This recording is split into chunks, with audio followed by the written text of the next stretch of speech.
You can sure tell this is the last lecture, can't you? It's going to make it easy because there's the last half of this is a practical exercise. And so we're going to be 4 groups. So 1, 2, 3, 4, 5, 6, 7, 8, 9, 10, 11, 12, 13, 14. So there's 14 of us, so that means that we would be in 3 or 4 man groups, or 3 and 4 person groups, whatever. But anyhow, we're going to do a practical exercise for the last part of this class. Turn off your cell phones, wear your name tags. Clean up after yourself. Wisdom Wednesday. OLLI members and guests are invited to attend the Wisdom Wednesday presentation from 2:30 to 4 here this Wednesday, March the 13th. Linda Hemmings will present Driving Safely. Linda Hemmings, by the way, is an over-the-road truck driver. Read the rest of the title. Driving safely. That's all it says. Well, the original title is Driving Safely Near Big Trucks. Yes, that's what she's going to talk about, is her over-the-road experience and how to handle being in the presence of big trucks. So I've met her and listened to her talk before. She gave a presentation, and I can guarantee you it'll be interesting, all you 4-wheelers, okay, and 2-wheelers. She's going to probably have a discussion about Newtonian physics. You know, no 2 masses can occupy the same space at the same time. For every action, there's an equal and opposite reaction. Your car will look like a bug after passing under a truck. Never step on your cowboy hat.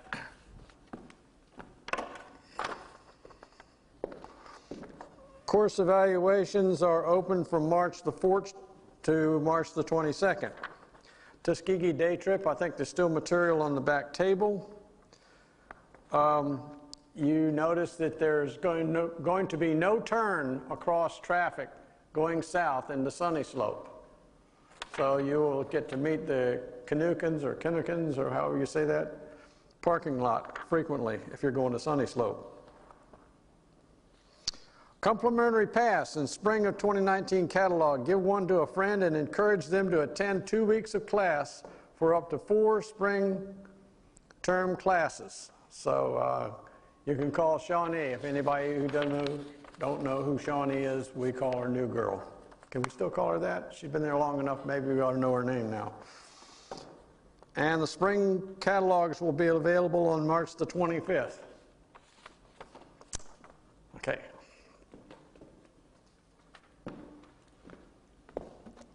I wanted to have a catchy lead-in for this class, and this class is all about practical exercise. We are actually going to learn to do the stuff that I talk about today.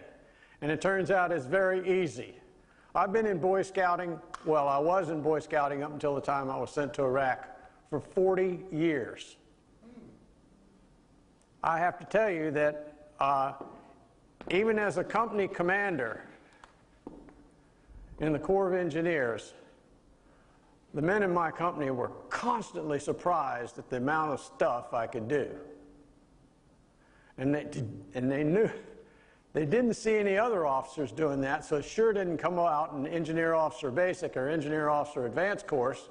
I had to get it from somewhere. But whenever I would do something in front of those Boy Scouts that I'd learned, in front of my soldiers that I'd learned in Boy Scouts, they were amazed. So what I'm going to say, what I'm going to talk about today comes from the Boy Scout Handbook, one of the older editions. This one. This edition of the Boy Scouts Handbook.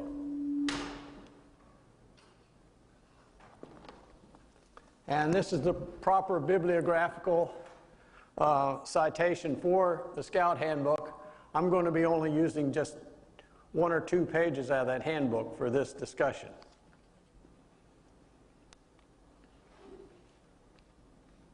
Anybody know what that font is? Probably not, but There may be somebody in here who recognizes it. Anybody know what that font is? School book. No.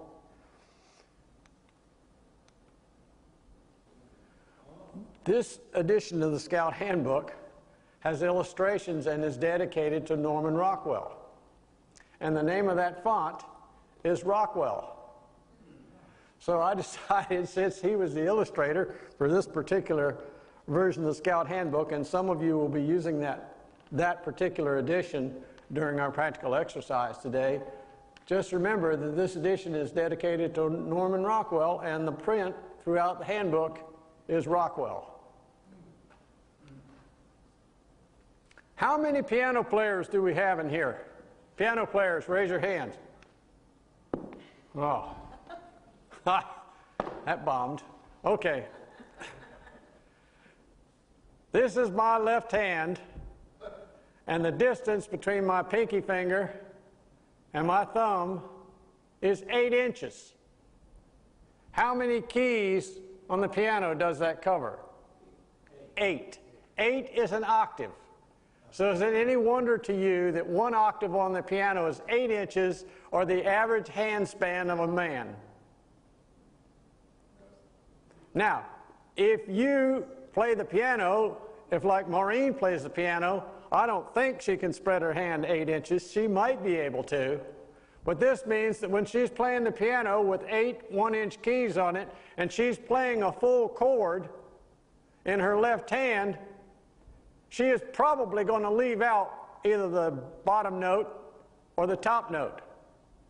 Either that, or she can play a minor chord, a 7th chord actually, with one step down. She can play 7 inches. But still, 8 inches is the width of my hand. 8 inches. Finger length. What is the length across the top of my finger? 3.5 inches. So we measured across that. My finger is 3.5 inches there. So I know that now.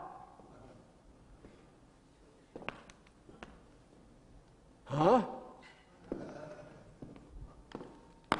Do you think that shoe is the same length as the tennis shoe that I wore with Boy Scouts?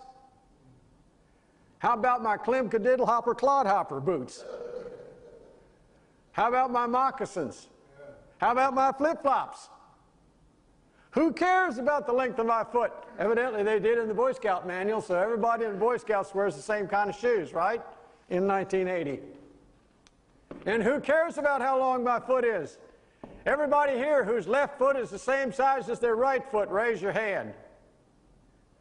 Come on, if your left foot's the same size as your right foot, raise your hand. I have no idea. Well, if you ever buy shoes, you know that that's not really true.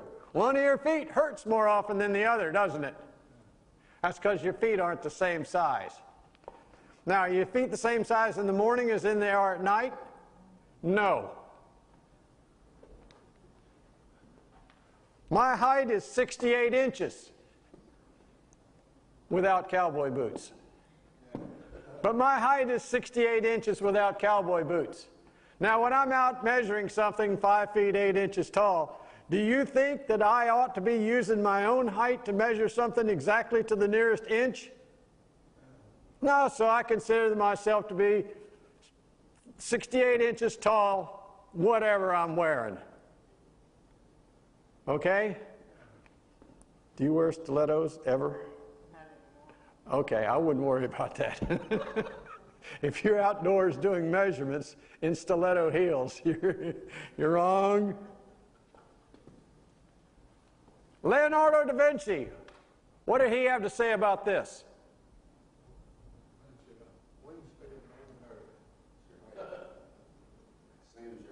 It's the same as your height. So, my arm span is 68 inches.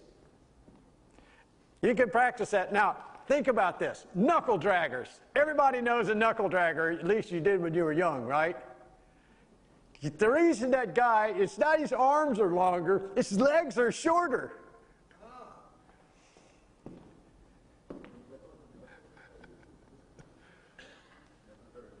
Arm length is 28 inches. How many times have I ever used arm length? I never have. I never measure anything that way. So I kind of faded that out. But the Boy Scouts asked that you do it, and we're going to have an opportunity to do it today. An arm reach is 84 inches. 84 inches up. Cowboy boots or not, I really never do that.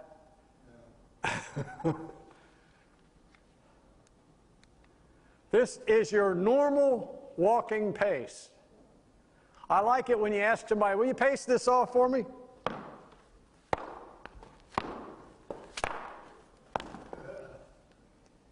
You cannot make two equal paces doing that. However, if you use your normal walking pace and you walk off a distance, that pace is the one you walk at all the time. So do you think that pace is pretty stable? Yes, it is. Your walking pace is pretty stable. I'm lucky because my walking pace is 5 feet.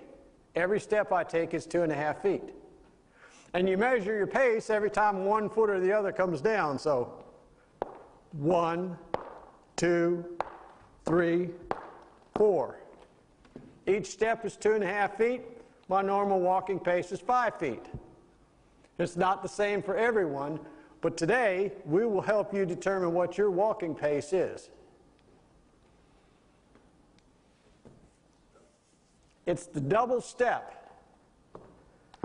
1, 2, 3, 4.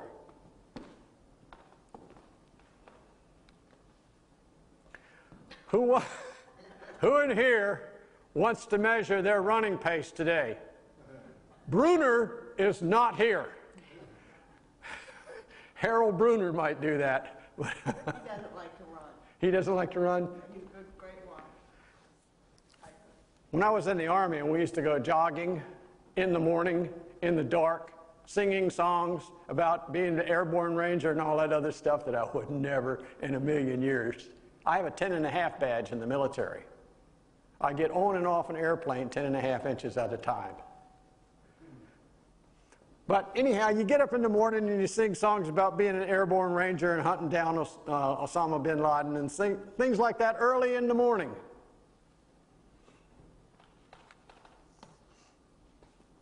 I gave it up when I retired.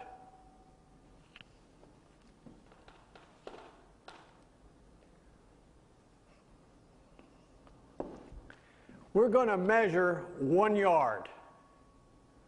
Nominally, that's 36 inches. But I'm not going to stand up here and measure 36 inches. I'm going to measure a yard. Does anybody here know the difference between a yard and 36 inches? There will be a difference in the way I'm doing it here. Now, we have 2 strands of rope today. And I'm going to give one to Maureen. And you stand down here right on the floor in front of me and face them. And you just take one knot, put it in your left hand. Take the other knot and see where it lands on your body. Mine lands on the ball of my shoulder. Hers will be out on the outside ball of her shoulder.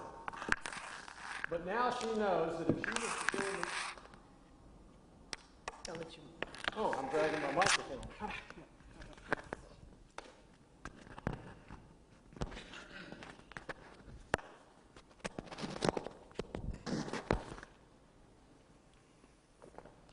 I know now that if I was to measure a length of rope or anything, that I could just sit out there and pull yards that way. For example, if I wanted to know the length of one of these ropes, and I'm not going to complete the measurement because we're going to ask you today how long this is. Okay? But that's 1 yard. And that's 2 yards. Do you see that? I've pulled this stunt off in hardware stores. They never believe it. And then they measure it on the floor. You know how they have that measured out, laid out on the floor? I'm never wrong. Do that in front of soldiers sometime when you're in the field. measuring the length of some kind of line. Well, today we're going to give you the opportunity. By the way, these were specially cut for Swiss saddles, meant for mountain climbing. So they should all be the same length. Okay, did you see how we did the measuring a yard again? You will get that opportunity.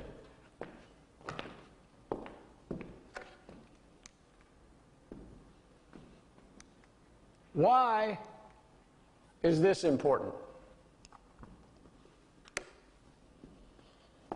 Because some of us have chests and some of us don't have chests. Some of us are built like Arnold Schwarzenegger, and some of us get sand kicked in our face on the beach.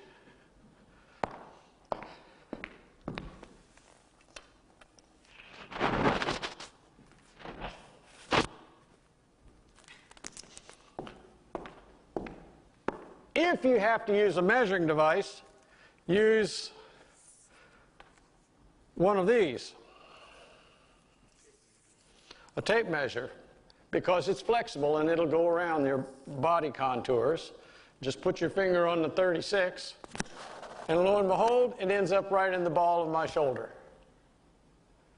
We'll have one of these up here that you can do this with. Do not use a metal tape measure or a yardstick.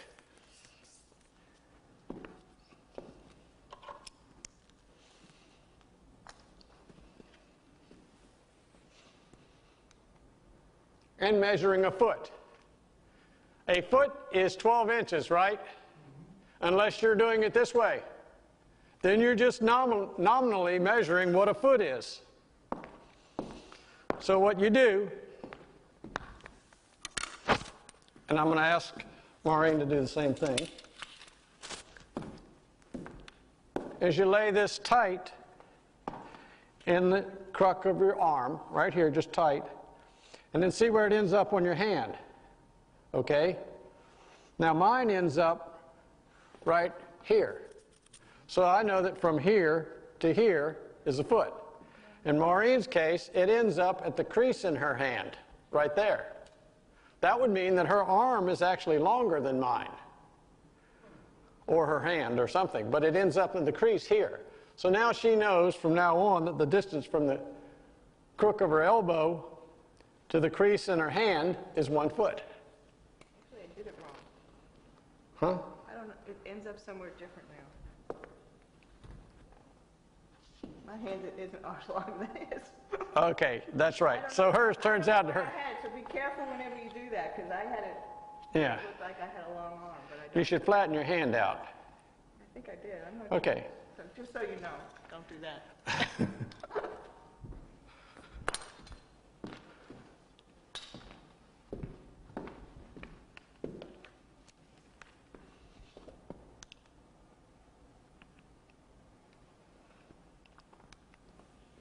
A dollar is 6 inches long.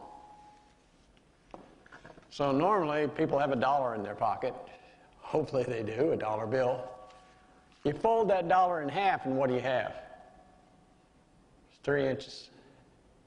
And a quarter is 3/4 of an inch.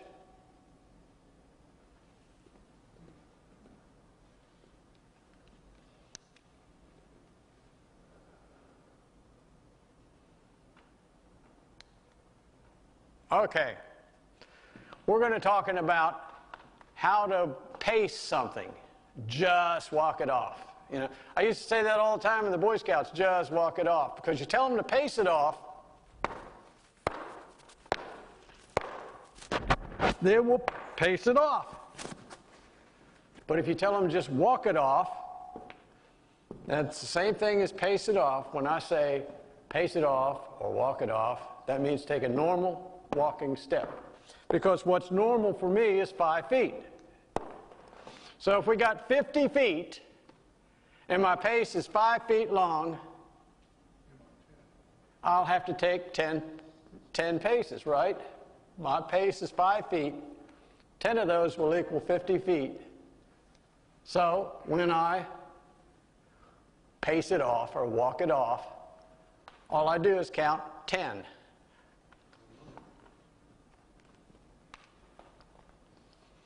But suppose your pace is only 4.5 feet and you have to go 50.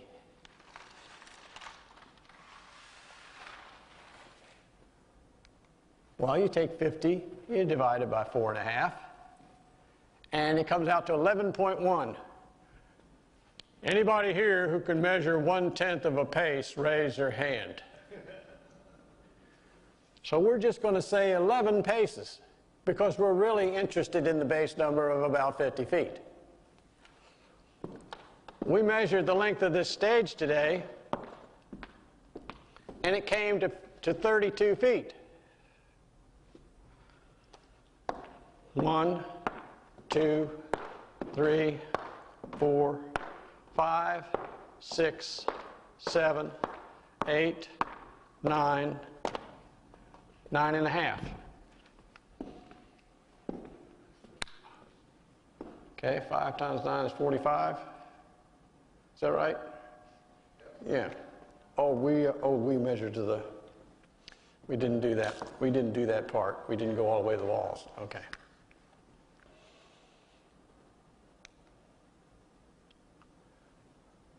This is the part you all came to see, right?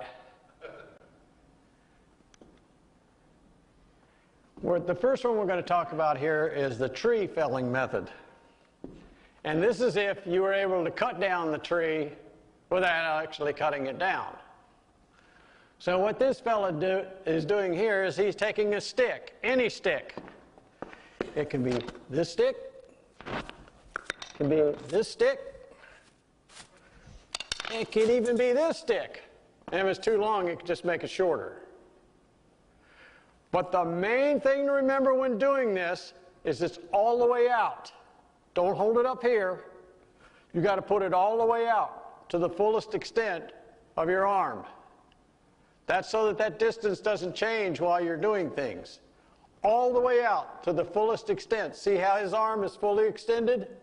When you pull this stunt, make sure your arm is fully extended. What he's doing is he's moving back and forth until what he's looking at in his hand is the same length as the tree in the distance. In this case, it's a flagpole.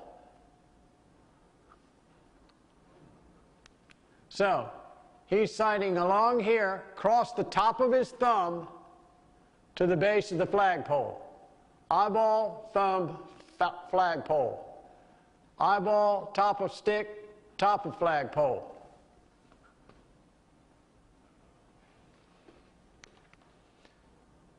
Then, when he rotates the stick downward, where he's put somebody here on the ground, he'll move that scout back and forth, or he'll sight something on the ground.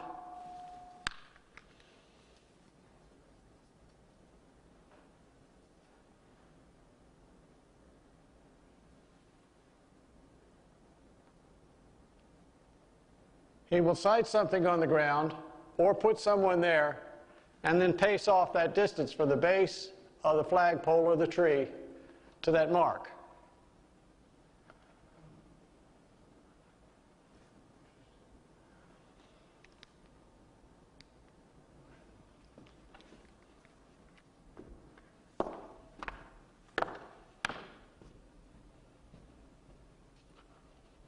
Would you like to stand up and try that from back here?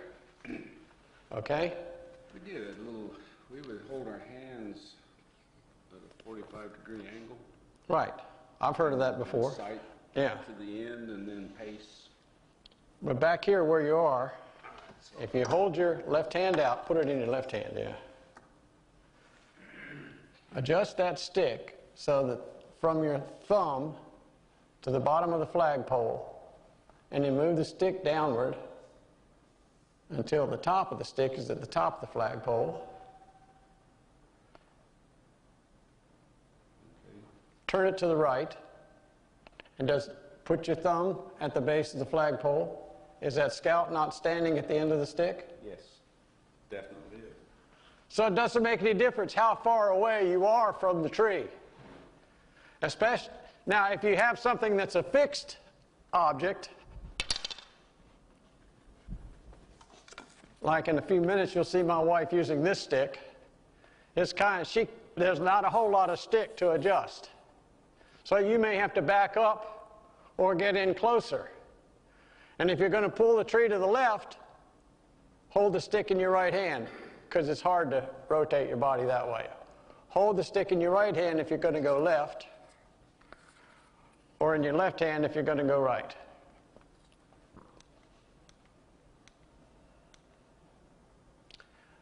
Now, here's my wife standing in our driveway, and there's this dead pine tree. The dead pine tree is still there. But she wants to know if that dead pine tree is going to hit the garage, if it should fall down, or if Mikey should get confused and cut it so that it falls toward the house. Have you ever done that before? I know somebody who has, catastrophically. But anyhow, she wants to know if this pine tree falls down, is it going to hit the garage? So she pulls the stick up. There's the pine tree. She will line up her thumb with the... I couldn't get right behind and take a picture through her head. But she will line her thumb up so it's lined up with the bottom of the tree, and she will sight across the top of the stick till it's at the top of the tree. Now, since she has a stick of a fixed length, she may have to back up or move up a little bit to make the stick and the tree fit. Otherwise, you could, adjust the length. The farther away you get, the shorter your sighting stick. It can even be crooked.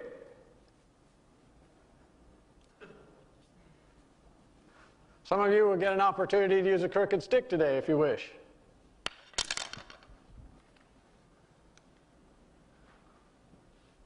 Notice her feet. She will not change her position during the whole time. She won't move forward or backwards or even change the position of her feet while she's doing this. So she sights the tree, looks from her eye, across her thumb to the base of the tree, from her eye across the top of the stick at the top of the tree. It fits perfectly. Now she's rotated the stick down to the left. Do you all see that? The stick has now been rotated down from up here to here. She's still got her hand extended out in front of her. She is still standing in the same position, but she's rotated the stick down to the left. Her thumb, her eye is crossing over her thumb to the base of the tree, and her eye looks across the end of the stick to some place on the ground. What has she just determined? There's room for it to fall unless I don't move the grill.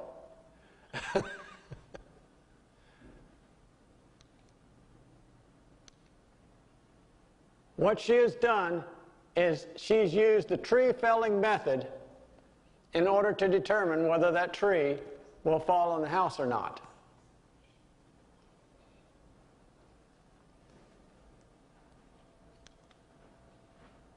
The other method is what's called a pencil method. Would you go stand in the back again?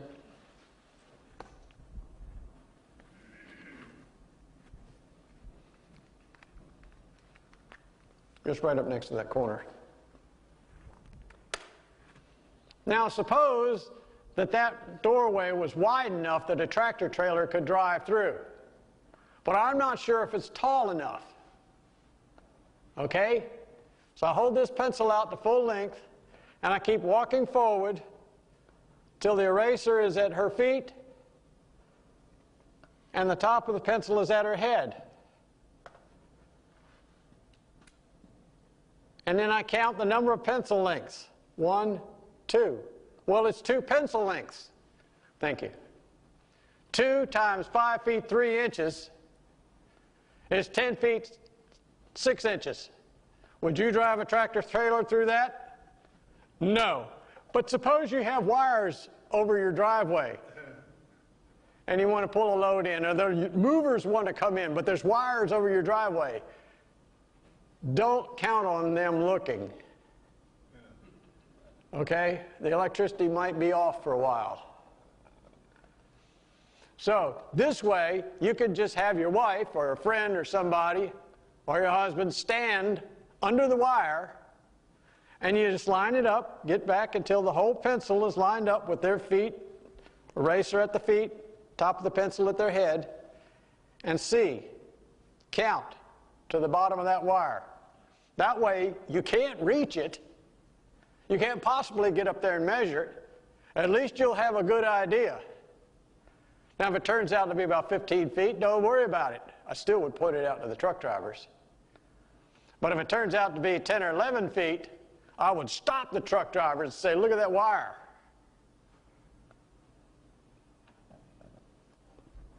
Why is this important? How many of you have been out to Robert Trent Jones, the golf course out there? Have you looked at the left where they're building the new convention center? And you're going out there and you look over to the left, there's an area where they're building the new convention center. Thank you, Maureen. Well, there's a big red sign there. And it's a big red sign, and it says, overhead power lines. How in the world did they discover the need for those signs?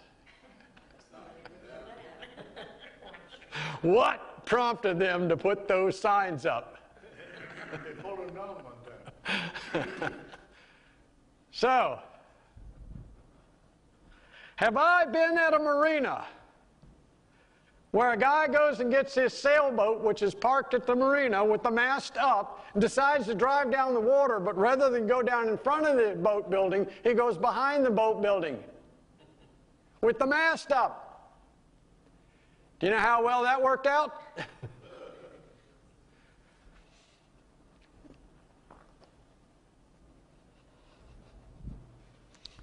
So now this scout is going to use the pencil method for measuring the height of the tree. He knows the height of his buddy. He's going to say his buddy is me, 5'8". 1, 2, 3, 4 pencil heights from the base of the tree to the top of the tree. 4 times 68, 272 inches. That's 22.7 feet. Is your eyeball that calibrated that you can measure to the nearest tenth of a foot? No. So I'm going to say 23 feet. I'm going to round up in this case. So, again, he takes his stick or pencil or whatever he's looking at. He counts 1, 2, 3, 4 times. He finds it fits in 4 times, says therefore if his buddy is 68 inches tall, it's about 23 feet.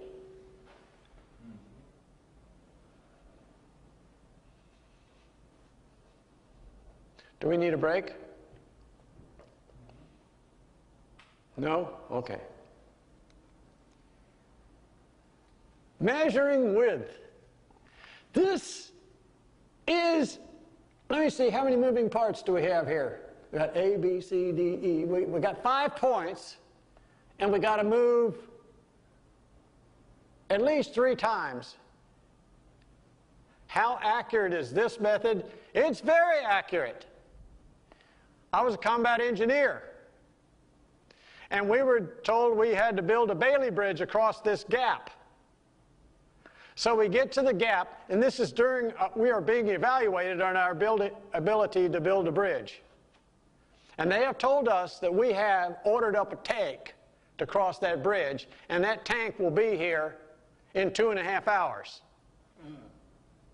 You guys need to figure out how to build this Bailey Bridge. So the first thing you need to know is how wide is the gap, right? I get there, I'm company commander, people are grading my company, and some guy gets down in the bottom of the hole and starts walking across to find out how wide it is. and the umpire, our grader, says, "Oh, that gap's full of water." Can't walk in there. So I said, "No problem." And I did this. Never seen it before. They had never seen anything like that before.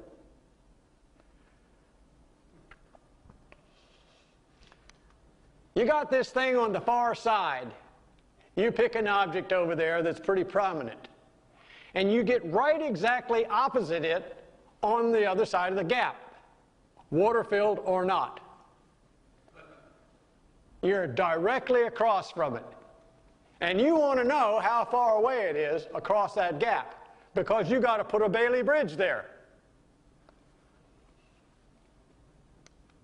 So I figured, well, the gap is, it's a football field across.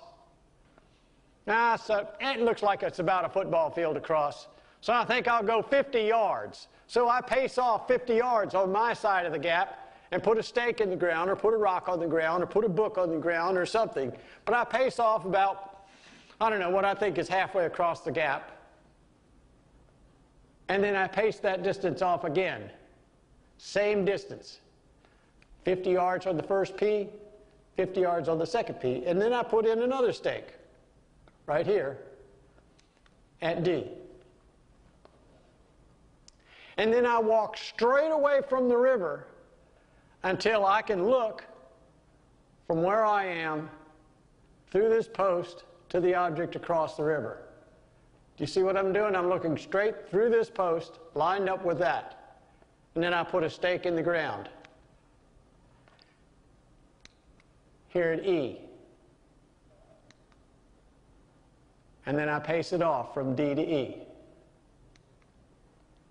And that distance is equal to the distance across the river.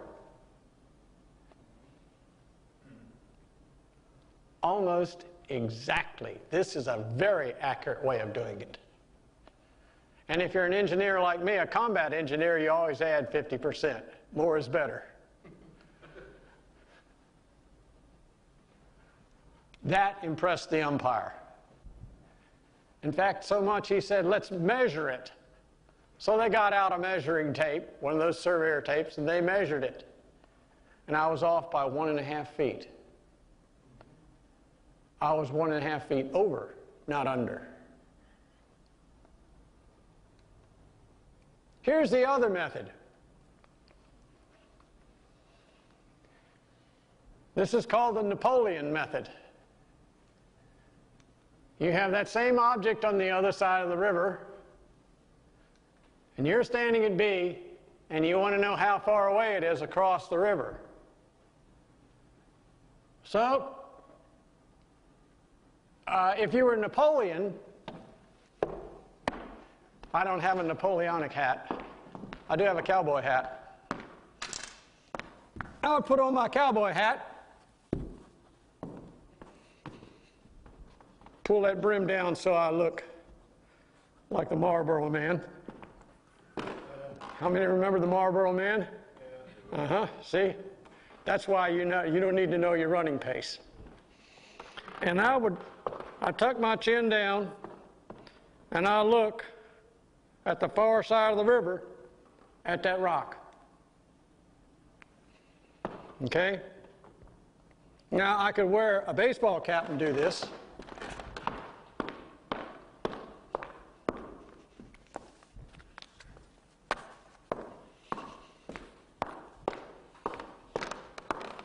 Pull it down and look at the far side of the river.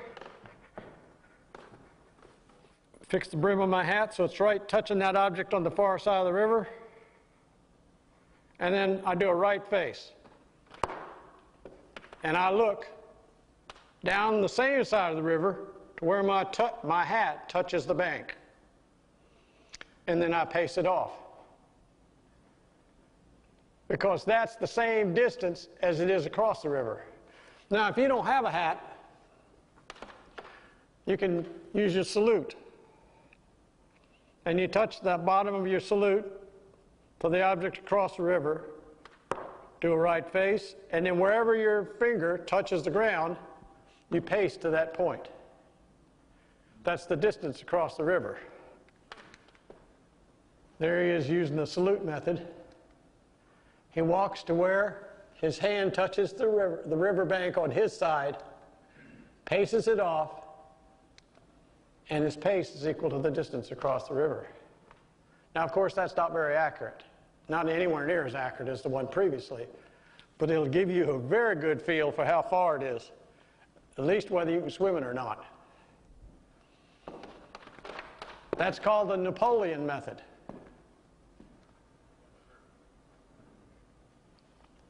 Why are we learning these skills? Difference does it make? Well, the first difference is, where is my tape measure when I need it? Do you think I have this thing all the time? No. I wouldn't even allow that thing space in my trunk. Besides, if I did have it in my trunk, every time I made a turn, I would hear it move to the other side of the trunk. So you don't always have things to measure with.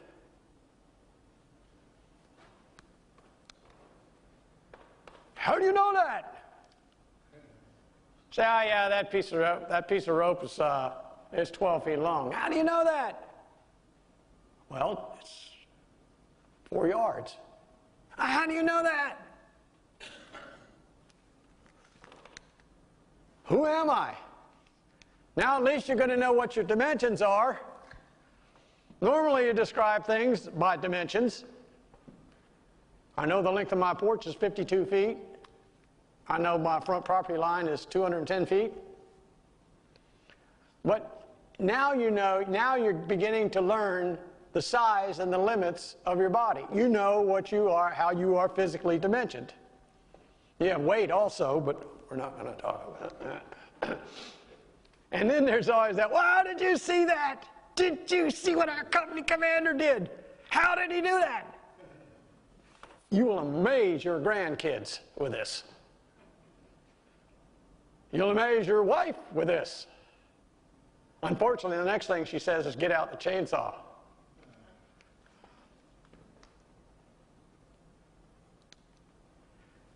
The last thing is confidence. Now you can feel confident about your ability to add dimensions to your world. You can figure out how much concrete you need if you're going to put down a new driveway just by pacing it off. Or you can figure out how long something is. I don't know how long this stick is.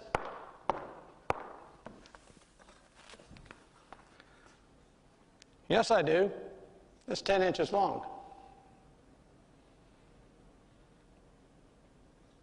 See how quick that is? And you're learning something about your own body's dimension, and you can apply it in your life. You go buy a piece of rope. I love doing that in the hardware store. That always.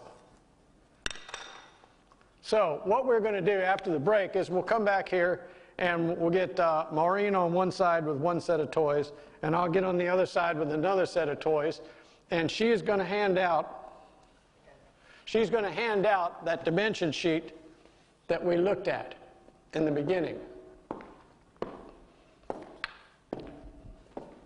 One more slide before we go. This is the painting on the front of the Scout Handbook by Norman Rockwell. We have 2 copies of that Scout Handbook here. That's the 1980 edition, the 9th edition of the Scout Handbook. And there's Norman Rockwell. I can't imagine how they got him to do this, except for he was a big champion of Boy Scouting. So, does anybody have any questions? Why don't we take a 10-minute break? We'll meet back here. We'll go through some measurements, and then I will give you all missions.